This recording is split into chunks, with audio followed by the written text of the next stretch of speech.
어떤 스님이 일평생 딱 한 번 결혼식 주례를 섰는데 그 내용이 많은 사람들에게 회자가 되면서 스님의 주례사라는 책으로 출간이 되었습니다. 그 내용을 보면 이렇습니다. 오늘 두 사람이 좋은 마음으로 결혼을 합니다. 이렇게 서로 사랑하는 마음이 10년, 20년, 30년 가면 얼마나 좋겠습니까? 그런데 여기 앉아 계신 분들 결혼식 날 약속한 것 다 지키며 살고 계신가요? 여러분도 어떤 어려운 일이 있거나 고난이 있더라도 검은 머리가 하얀 팥뿌리가 될 때까지 서로 아끼고 사랑하며 돕고 살겠는가? 라고 주례가 물었을 때 예 하고 약속을 했겠지요. 그런데 어떻습니까? 3일, 3개월, 3년을 못 넘기고 남편 때문에 못 살겠다, 아내 때문에 못 살겠다, 이렇게 갈등하며 다투며 살지는 않으신가요? 이런 분들은 그렇게 결혼하기를 원했으면서도 괜히 결혼했다, 이럴 줄 알았으면 안 하는 게 나을 걸 하면서 후회하는 마음을 냅니다. 그렇거든 안 살면 되는데 많은 사람들 앞에서 약속을 해놓고 안 살 수가 없으니 어영부영 그냥 살다가 아기가 생기면 또 애 때문에 못 헤어집니다. 이렇게 살면서 나중에는 서로 원수가 되어서 아내가 남편한테, 남편이 아내한테 아이고 웬수야 합니다. 이렇게 남편 때문에 아내 때문에 고생하다가 나이 들어 겨우 서로에 대해 포기할 만하다 싶으면 이번에는 자식이 애를 먹입니다. 자식이 사춘기가 되어 어긋나면서 온갖 애를 먹이니까 죽을 때까지 자식 때문에 걱정하며 삽니다. 이것이 인생입니다. 사람들이 이렇게 결혼을 할 때는 어느 누구도 부러워하지 않는데 한참 인생을 살다 보면 스님이 부럽다며 저 스님 팔자도 좋다 이럽니다. 뭔가 거꾸로 된 것 아닙니까? 스님이 부러우면 처음부터 스님이 되지 왜 결혼해 살면서 스님을 부러워합니까? 인생이 괴로움 속에 돌고 도는 이유가 있습니다. 오늘 제가 그 이유를 말할 테니 두 분은 여기 있는 하객들처럼 살지 마시기 바랍니다. 여러분은 서로 좋아서 결혼하는데 이때 마음이 어떤가요? 선을 많이 보고 사귀기도 하면서 남자는 여자를, 여자는 남자를 이것저것 따져봅니다. 저 사람이 돈은 얼마나 있나? 학벌은 어떤가? 지위는 어떤가? 성질은 어떤가? 건강은 어떤가? 이렇게 다 따져보고 이리저리 고르는 이유는 덕 좀 볼까 하는 마음 때문입니다. 손해볼 마음이 눈꼽만큼도 없어요. 그래서 고르고 또 골라 덕을 보려고 합니다. 여러모로 골랐다는 것은 덕을 보겠다는 마음입니다. 그러니까 아내는 남편에게, 남편은 아내에게 덕을 보려고 합니다. 이런 마음이 살다 보면 다툼의 원인이 되는 것입니다. 아내는 남편에게 30%만 주고 70% 덕 보려고 하고 남편도 아내에게 30%만 주고 70%덕 보려고 하지요. 그러나 실제로는 30%밖에 못 받게 됩니다. 그러니 살면서 10중 8구는 상대에게 속은 것은 아닌지 손해본 건 아닌지 의심하면서 괜히 결혼했다고 생각합니다. 그런데 이 덕 보려는 마음이 없으면 어떨까요? 혹은 덕 보려는 마음이 좀 적으면 어떨까요? 내가 이 사람 좀 도와줘야지. 이 사람 건강이 안 좋으니까 내가 평생 보살펴 줘야겠다. 이 사람 형편이 안 좋으니 내가 뒷바라지 해줘야겠다. 이 사람 성격이 저렇게 괄괄하니 내가 껴안아서 편안하게 해줘야겠다. 이렇게 상대에게 베풀어 줘야겠다는 마음으로 결혼을 하면 길 가는 사람 아무나 하고 결혼해도 별 문제가 없습니다.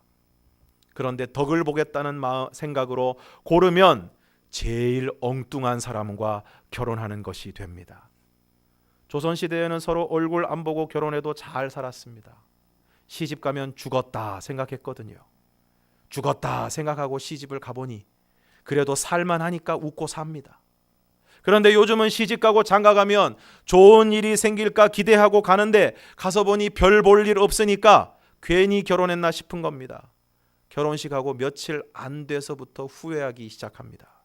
어떤 사람은 결혼하기 전부터 후회하는 사람도 있습니다. 신랑 신부가 혼수 구하러 다니다가 의견 차이가 생겨서 벌써부터 다투는 것입니다. 마음은 결혼 안 했으면 하지만 날짜를 잡아 놓아서 그냥 하는 사람들 많이 봤습니다. 그렇지만 오늘 이 자리에 두 사람은 지금부터 마음을 딱 먹으세요. 제일 중요한 것은 오늘 이 순간부터 상대에게 내가 덕을 보겠다는 생각을 버리는 겁니다. 아내에게 남편에게 무엇을 해줄 수 있을까 하는 생각을 해야 합니다. 이 사람 나하고 살면서 그래도 덕 좀 받다는 생각이 들도록 해줘야 되겠다. 이렇게만 생각을 하면 사는데 아무 지장이 없습니다. 이 하객들은 실패한 사람들이니까 둘이 잘 살면 괜히 나쁜 심보를 부립니다. 남편에게 왜 바보같이 마누라에게 쥐어 사나, 뭐하러 이렇게 사냐 하고, 아내에게는 왜 그렇게 남편한테 죽어 지내냐, 내가 얼굴이 못났냐, 뭐가 부족해서 그렇게 기죽어 사냐, 이렇게 옆에서 살살 부추깁니다. 오늘은 박수치지만 내일부터는 싸움을 붙입니다. 두 분은 절대로 이런 말을 들으면 안 됩니다. 이것은 실패한 사람들이 괜히 심술을 부리는 것입니다. 남이 뭐라고 해도 아내는 남편에게 덕되는 일을 해야 되겠다고 생각해야 합니다. 어머니가 뭐라고 하든 아버지가 뭐라고 하든 누가 뭐라고 하든 아내에게 또는 남편에게 도움이 되어야겠다고 지금 이 순간 마음을 딱 굳혀야 합니다. 그렇게 하시겠어요? 덕 봐야 해요? 손해 봐야 해요? 손해 보는 것이 이익이다. 이것을 마음에 확실히 가져야 합니다. 오늘 예수님께서 빌립보 가이사랴 지방에 이르렀을 때 제자들에게 물으십니다. 사람들이 인자를 누구라 하느냐? 제자들이 대답합니다. 더러는 세례 요한, 더러는 엘리야, 어떤 이는 예레미야나 선지자 중에 하나라 하나이다. 그러자 다시 이렇게 물으십니다. 너희는 나를 누구라 하느냐? 시몬 베드로가 이렇게 대답합니다. 주는 그리스도시요 살아계신 하나님의 아들이십니다. 이 말씀의 뜻은 예수님 당신은 바로 우리의 구원자가 되시고 다름 아닌 하나님이십니다 라는 고백입니다. 베드로의 이 고백은 이제 제자들이 예수님이 누구이신가를 제대로 알았다는 것입니다. 그러자 예수님이 이렇게 말씀하십니다. 오늘 본문 21절을 우리가 함께 읽겠습니다. 본문 21절 시작. 이때로부터 예수 그리스도께서 자기가 예루살렘에 올라가 장로들과 대제사장들과 서기관들에게 많은 고난을 받고 죽임을 당하고 제3일에 살아나야 할 것을 제자들에게 비로소 나타내시니. 이때가 언제입니까? 시몬 베드로가 예수님에 대해 제대로 알고 신앙 고백을 한 그때로부터 예수님은 자기가 고난을 받고 죽임을 당하고 제3일에 살아나야 할 것을 제자들에게 비로소 나타내신 것입니다. 왜 이렇게 하셨습니까? 이제 제자들이 예수님께서 자신들을 구원하실 그리스도, 구원자라는 것을 확실하게 알게 되었기 때문에 이제 그 구원을 이루시기 위해 예수님이 받으셔야 할 고난과 죽음에 대해서, 그리고 제3일에 살아나야 할 것에 대해서 제자들에게 비로소 말씀하신 것입니다. 모든 인간은 죄인입니다. 그리고 죄의 값은 사망입니다. 모든 인간은 죄인이고 죄를 지었기 때문에 그 죄에 대한 대가를 치러야 합니다. 그런데 그 죄의 값은 사망입니다. 여기서 이야기하는 사망은 단순히 우리가 인생을 살다가 맞이하는 육체적인 죽음만을 의미하는 것이 아니라 바로 죄에 대한 엄중한 심판을 이야기하는 것입니다. 우리가 흔히 얘기하는 지옥에 가는 것입니다. 그러므로 모든 인간은 죄인이고, 그래서 죄의 값을 치러야 하고 그 죄의 대가를 치르기 위해 영원한 형벌의 자리인 지옥에 가는 것입니다. 그런데 그 영원한 형벌의 자리인 지옥에 가는 인간들을 참아 보실 수 없는 하나님의 사랑으로 인해서, 하나님이 저와 여러분을 사랑하셨기 때문에 예수님을 이 땅에 보내신 것입니다. 왜 보내셨습니까? 우리의 죄값을 대신 치르게 하기 위해서. 다시 말씀드리지만 죄에 대한 대가는 반드시 치러져야 합니다. 그래야 하나님의 공의가 세워지는 것입니다. 하나님의 법이 세워지는 것입니다. 그런데 또한 사랑이신 하나님께서 그러한 죄인들을 구원하기를 원하시는 것입니다. 그래서 예수님을 이 땅에 보내셨습니다. 마가복음 10장 45절에서 예수님이 이렇게 말씀하십니다. 인자가 온 것은 섬김을 받으려 함이 아니라 도리어 섬기려 하고 자기 목숨을 많은 사람의 대속물로 주려 함이니라. 예수님께서 스스로 본인이 이 땅에 오신 목적을 이야기하시면서 인자가 온 것은 섬김을 받기 위해서가 아니라 섬기려 하고 자기 목숨을 많은 사람의 대속물로 주려 함이니라. 대속물이 무엇입니까? 대신 값을 치르기 위해서 주어지는 것이 바로 대속물입니다. 그러므로 나의 죄값을 대신 치르기 위해서 예수님께서 이 땅에 오신 것입니다. 그리고 내 죄로 인해 내가 달려야 할 십자가에 예수님이 대신 달리신 것입니다. 죄를 지은 것은 난데 내가 죄인인데 그 죄로 인해서 내가 죽어야 할 자리에 예수님이 나를 대신하여 죽으신 것입니다. 그것이 바로 십자가입니다. 지금 예수님께서 그것을 말씀하시는 것입니다. 시몬 베드로가 예수님에 대한 신앙 고백을 제대로 하니까 비로소 고난을 받고 죽임을 당하실 것을 말씀하신 것입니다. 그러자 이에 대해 베드로가 어떻게 반응을 하고 있습니까? 22절을 우리가 함께 읽겠습니다. 22절 시작. 베드로가 예수를 붙들고 항변하여 이르되 주여 그리 마옵소서, 이 일이 결코 주께 미치지 아니하리이다. 베드로가 주는 그리스도시요 살아계신 하나님의 아들이십니다라고 고백하고 이에 예수님께서 많은 고난을 받고 죽임을 당할 것을 말씀하시니까 다음 순간 베드로가 예수님을 붙들고 항변하여 이르되, 여기서 항변했다는 것은 그 원어의 뜻은 꾸짖었다는 뜻입니다. 베드로가 예수님을 붙들고, 예수님의 어디를 붙들었는지는 모르겠지만 예수님을 붙들고 꾸짖어 이르되 주여 그리 마옵소서, 이 일이 결코 주께 미치지 아니하리이다. 그러자 예수님께서 뭐라고 말씀하십니까? 23절을 우리가 함께 읽겠습니다. 23절 시작. 예수께서 돌이키시며 베드로에게 이르시되 사탄아 내 뒤로 물러가라, 너는 나를 넘어지게 하는 자로다. 내가 하나님의 일을 생각하지 아니하고 도리어 사람의 일을 생각하는도다 하시고. 좀 전에 베드로는 기가 막힌 신앙 고백을 하고 예수님에게 칭찬을 받았습니다. 바요나 시몬아 내가 복이 있도다. 그러나 불과 얼마 지나지 않아 베드로는 사탄이 되었습니다. 왜 이렇게 되었습니까? 23절 하반절에 그 이유가 분명하게 나오고 있습니다. 그것이 무엇입니까? 내가 하나님의 일을 생각하지 아니하고 도리어 사람의 일을 생각하는도다. 그러므로 오늘 우리도 하나님의 일을 생각하지 아니하고 사람의 일을 생각하면 사탄이 되는 것입니다. 그래서 하나님의 일을 하는 사람들에게 걸림돌이 되고 방해꾼이 되는 것입니다. 하나님의 일은 무엇입니까? 죄로 인해 영원한 지옥의 형벌을 피할 수 없는 죄인들을 구원하시기 위해 예수님이 고난을 받고 죽임을 당하는 것입니다. 십자가를 지시는 것입니다. 그래서 오늘 저와 여러분을 비롯한 죄인들을 구원하시는 것입니다. 사람의 일은 무엇입니까? 그렇게 하지 않는 것입니다. 이 일이 예루살렘에 올라가 대제사장들과 서기관들에게 많은 고난을 받고 죽임을 당하고 제3일에 살아나는 이 일이, 십자가를 지는 일이 결코 예수님에게 일어나지 않는 것입니다. 그러므로 하나님의 일은 십자가를 지고 사람을 살리는 것입니다. 사람의 일은 십자가를 지지 않고 내가 사는 것입니다. 내가 살기 위해 십자가를 지지 않는 것입니다. 이에 베드로를 엄히 책망하신 예수님께서 말씀하십니다. 24절을 함께 읽겠습니다. 시작. 이에 예수께서 제자들에게 이르시되 누구든지 나를 따라오려거든 자기를 부인하고 자기 십자가를 지고 나를 따를 것이니라. 여러분, 제자는 뭐 하는 사람입니까?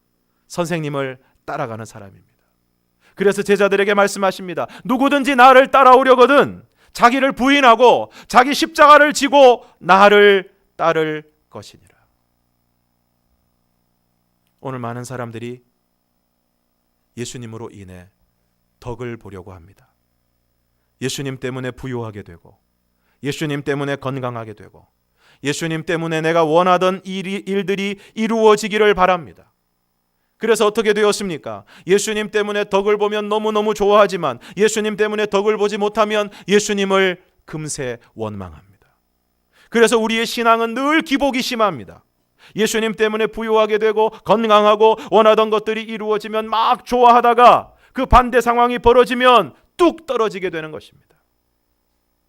덕을 보려는 마음을 가지면 늘 요구하게 되어 있습니다. 그리고 그 요구가 채워지지 않으면 원망하게 됩니다. 그리고 그 요구가 채워지면 어떻게 될까요? 더 많은 것을 요구하게 됩니다. 오늘 우리의 요구는, 오늘 우리의 욕망은, 오늘 우리의 욕심은 밑빠진 독과 같습니다. 채우고 또 채워도 더 많은 것을 요구하는 것이 우리의 요구요, 욕망이요, 욕심입니다. 그래서 어떻게 됩니까? 그렇게 덕보기를 원하는 인생은 늘 요구만 있고 만족이 없습니다. 늘 요구만 있고 감사가 없습니다.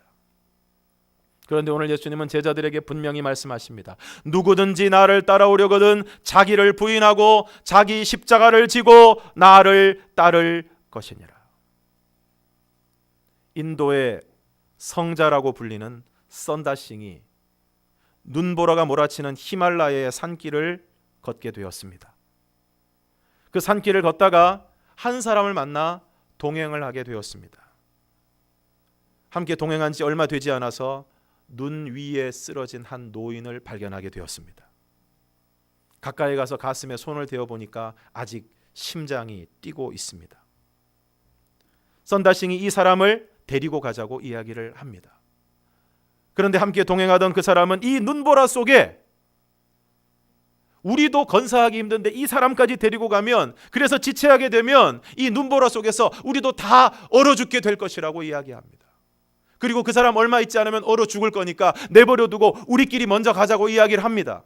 그러나 선다싱은 이 사람을 데리고 가야 된다고 이야기합니다. 그러자 이 사람은 화를 내면서 그러면 당신 마음대로 하고 나는 내 길을 먼저 가겠다. 혼자 떠나버렸습니다. 혼자 남은 선다싱은 쓰러진 노인을 등에 업고 차디찬 눈보라 속을 걷기 시작합니다. 정말 힘이 들었지만 포기하지 않고 얼마 동안 걸어가는데 선다싱의 몸에서 땀이 나고 열기가 나기 시작합니다. 이 노인을, 힘이 없는 노인을, 의식이 없는 노인을 들쳐고 가니까 얼마나 힘이 든지 온몸에 땀이 흐르고 열기가 나오기 시작합니다. 그 열기로 인해서 의식을 잃었던 그 노인이 정신을 차렸습니다. 의식을 회복하고 그 노인과 함께 서로의 체온을 나누면서 길을 가기 시작합니다. 그렇게 한참을 가는데 이제 거의 마을에 다가오는 그 길목에 한 사람이 꽁꽁 언 채로 죽어 있습니다. 누군가 봤더니 좀 전에 동행하다가 혼자 가겠다고 했던 바로 그 사람이었습니다. 오늘 우리는 십자가를 지면 큰일 나는 줄 압니다. 그런데 여러분, 실상은 십자가를 지면 다른 사람도 살리고 나도 살게 됩니다. 25절 말씀을 우리가 함께 읽겠습니다. 25절 시작. 누구든지 제 목숨을 구원하고자 하면 잃을 것이요 누구든지 나를 위하여 제 목숨을 잃으면 찾으리라. 누구든지 자기가 살려고 하면 오히려 잃는다는 것입니다. 반대로 주님을 위하여 자기의 목숨을 잃으면, 십자가를 지면 살게 된다는 것입니다. 일제강점기에 신사참배를 거부하고 반대한다는 이유로 혹독한 고초를 당했던 주기철 목사님이 계십니다. 이 목사님이 의성경찰서에서 7개월 동안 죽음과도 같은 모진 고문을 당하시다가 잠시 풀려나셔서 심우하시던 평양 산정현 교회에서 1939년 2월 첫째 주일 설교를 하셨습니다. 그 설교의 내용은 이렇습니다. 나는 저들의 손에 체포되어 오래 영어의 몸이 되었다가 강단에 다시 서게 되니 하나님의 은혜 감사할 따름이며 나를 위하여 기도하며 기다리시던 교우 여러분 앞에서 다시 설교하게 되니 감개무량합니다. 감옥에 갇혀 늘 기도하는 제목이 있었는데 죽음의 권세를 이기게 하여 주옵소서입니다. 나는 바야흐로 죽음에 직면하고 있습니다. 나의 목숨을 빼앗으려는 검은 손이 시시각각으로 닥쳐오고 있기 때문입니다. 그래서 죽음에 직면한 나는 사망 권세를 이기게 해 주옵소서라고 기도하지 않을 수 없었습니다. 사망 권세는 마귀가 위협하는 최대의 무기인가 봅니다. 그래서 죽음이 두려워 의를 버리며 죽음을 면하려고 믿음을 버린 사람이 얼마나 많습니까? 주님의 수제자 베드로 역시 죽음이 두려워 가야바의 법정에서 예수를 부인했고 계집종 앞에서도 3번이나 모른다고 맹세하였으니 누가 감히 죽음이 무섭지 않다고 장담하겠습니까? 아담 하와 이후 모든 사람은 다 죽었습니다. 그런데 폐결의 관자로서 요양원에 눕지 아니하고 예수의 종으로 감옥에 갇히운 것은 정말 큰 은혜입니다. 그리고 예수의 이름으로 사형장에 나가는 것은 더더욱 그리스도인의 최대 영광이라고 생각합니다. 주님을 위해서는 10번 죽어도 좋지만 주님을 버리고 100년 1000년 산다 한들 그 무슨 삶이겠습니까? 주님, 이 목숨이 주님께 욕되지 않게 하옵소서. 주님은 우리를 위하여 십자가에 달려 돌아가셨습니다. 머리에 가시관, 2손과 2발은 쇠못에 찢어져 최후의 피 한 방울까지 다 쏟으셨습니다. 주님은 나를 위하여 이처럼 죽으셨는데 내 어찌 죽음이 무서워 주님을 모른 채 하겠습니까? 다만 일사각오, 한 번 죽을 각오가 있을 뿐입니다. 사랑하는 여러분, 그리스도의 사랑은 사람은 살아도 그리스도인답게 살고 죽어도 그리스도인답게 죽어야 합니다. 죽음이 무서워 예수를 저버리지 마십시오. 풀의 꽃과 같이 시들어 떨어지는 목숨을 아끼다가 지옥에 떨어진다면 얼마나 두렵습니까? 그러나 한 번 죽어 영원한 천국 복당을 누린다면 얼마나 즐겁겠습니까? 그러니 이 주목사가 죽는다고 슬퍼하지 마십시오. 나는 더럽게 사는 것보다 차라리 죽고 또 죽어 주님 향한 정절을 지키려 합니다. 주님을 따라 나의 주님을 따라서 죽는 죽음은 내가 원하는 바입니다. 나에게는 일사각오가 있을 뿐입니다. 소나무는 죽기 전에 찍어야 씨 푸르고 백합화는 시들기 전에 떨어져야 향기롭지요. 세례 요한은 33세, 스데반은 청년의 뜨거운 피를 뿌렸습니다. 이 몸도 시들기 전에 주님의 제단에 제물이 되고 싶습니다. 본질이 이긴다의 저자이신 김관성 목사님께서 분당에 있는 한 교회에 말씀을 전하러 가시면서 페이스북에 이런 글을 남기셨습니다. 아침 일찍 일어나 분당 지구촌 교회의 어머니 기도회에 말씀을 전하기 위해 달려왔습니다. 확실히 꽤 멀군요. 어머니 기도회에서 무슨 이야기를 할까요? 저는 돌아가신 어머니께 제일 감사한 것은 동네 최고의 홈런 타자이셨던 우리 아버지와, 여기서 홈런 타자란 말은 아버님이 야구 선수였다는 얘기가 아니고 그만큼 아내와 자녀들 그리고 가정을 어렵게 하고 속을 썩이는 일에 그 동네에서 최고였다는 것입니다. 동네 최고의 홈런 타자이셨던 우리 아버지와 끝까지 동행해 주신 것입니다. 삶의 무게와 고통 앞에서 그것을 외면하거나 도망가지 않으시고 자신의 몸으로 받아내신 것, 그것이 제일 고맙습니다. 엄마는 너를 위해 한 것이 아무것도 없다. 공부도 네가 원하는 만큼 시키지 못했고 무언가들을 제대로 챙겨주지 못했어. 그것이 그렇게 한이 된다. 돌아가시기 전까지 이렇게 거짓말을 치시며 가시던 어머니의 모습이 떠올라 마음이 막 흔들리네요. 어머니들이여, 자기 인생 열심히 살아내십시오. 그것으로 자녀 교육은 족합니다. 아이들 자기들이 다 알아서 삽니다. 다만 같이 사는 남편 너무 쉽게 버리지는 마십시오. 저는 믿음을 지키기 위해 순교의 재단에 피를 뿌리신 주기철 목사님도 정말 훌륭하시지만 자녀들 때문에 동네 최고의 홈런 타자이셨던 남편을 끝까지 참아내신 김관성 목사님의 어머님 역시 정말 훌륭하시다는 생각이 듭니다. 어쩌면 아무도 알아주지 않는 자리에서 묵묵히 자신의 십자가를 지셨던 어머님의 십자가가 더 절절하게 다가옵니다. 사랑하는 성도 여러분, 오늘 여러분의 십자가는 무엇입니까? 그 십자가가 무슨 십자가이든 그 십자가는 살리는 십자가임을 기억하시기를 바랍니다. 그 십자가를 질 때 다른 사람도 살리고 나도 사는 것입니다. 예수님이 십자가를 지셨기에 오늘 저와 여러분이 구원을 받은 것입니다. 주기철 목사님이 순교의 십자가를 지셨기에 오늘 이 땅 곳곳에 교회가 서 있는 것입니다. 김관성 목사님의 어머님께서 십자가를 지셨기 때문에 김관성 목사님이 계시는 것입니다. 그리고 십자가를 질 때 우리의 삶에 의미가 있습니다. 만약 예수님이 십자가를 지지 않으시고 제자들이 바라던 대로 이스라엘의 왕이 되어 떵떵거리며 사셨다면 어땠을까요? 주기철 목사님이 고문과 고초와 위협을 견디지 못하시고 결국 신사참배를 하셨다면 어떻게 되었을까요? 김관성 목사님이 너무나 속을 썩이는 남편을 참지 못하고 가정을 포기하셨다면 어떻게 되었을까요? 당장 자신은 편해졌을 것입니다. 그러나 십자가를 질 때 주어지는 소중한 삶의 의미는 사라지고 말 것입니다. 십자가는 정말 힘든 것입니다. 그래서 십자가입니다. 남자들에게 생계의 십자가는 참 버거운 것입니다. 먹여 살리기 위해서 수많은 수모와 고초와 어려움을 다 이기고 몸이 부서져라 일을 해야 되는 것이 남자의 운명입니다. 아내들에게 남편이라는 십자가는, 특별히 속 썩이는 남편이라는 십자가는 늘 집어 던지고 싶은 것입니다. 부모에게는 속 썩이는 자녀가, 자녀들에게는 사고치는 부모님이, 며느리에게는 시어머니가, 시어머니에게는 며느리가 그럴 수 있습니다. 그러나 여러분, 당장 내가 편하자고 그 십자가를 던져버리면 그 십자가를 짐으로 이루시고자 하는 하나님의 뜻이, 그 십자가를 짐으로 주어지는 우리의 삶의 의미가, 그리고 십자가를 져보지 않은 사람은 도무지 이해하지도 맛볼 수도 없는 기쁨마저 다 사라지게 되는 것입니다.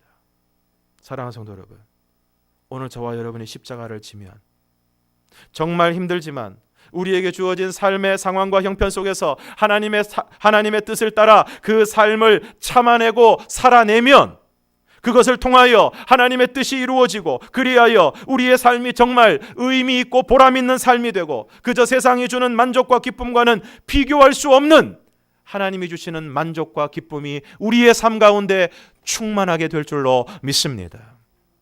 그러므로 정말 힘들지만 자기 십자가를 지고 주님을 따르는, 그래서 다른 사람도 살리고 나도 사는 하나님의 뜻이 이루어지고, 그리하여 정말 의미 있는 삶, 주님이 주시는 기쁨으로 충만한 삶을 살아가는 오늘 저와 여러분이 되기를 주님의 이름으로 축원합니다. 함께 찬양하겠습니다.